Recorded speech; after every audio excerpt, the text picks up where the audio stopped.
parents ask about themselves a lot in terms of, not am I going to be able to do this, but do you think I'm going to survive this? Yes.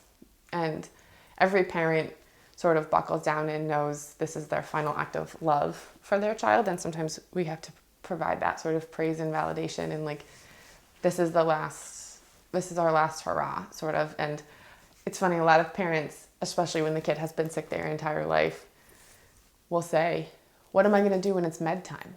Like, I gave meds 5 times a day. Like, no more meds?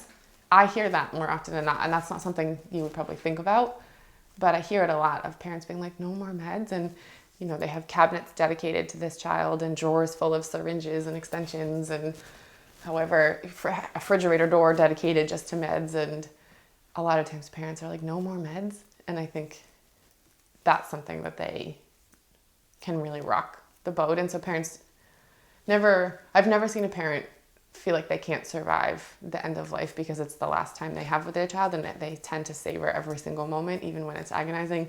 But I think it's the after part that they aren't sure if they're going to get through it. And a lot of times parents will say to a child as they're dying or after they've passed while we're waiting for their funeral home, like, how am I going to survive without you? I hear that every time. And that's one of those times where you just have to be present and try not to cry. And then sometimes parents want to hear what you're going to, sometimes they ask you that and you try to give the best answer you can. And there's other children involved. You talked about that, or living a legacy if that's something that's important to the parent. And then sometimes you just sort of sit in that space and let the parent talk to the child.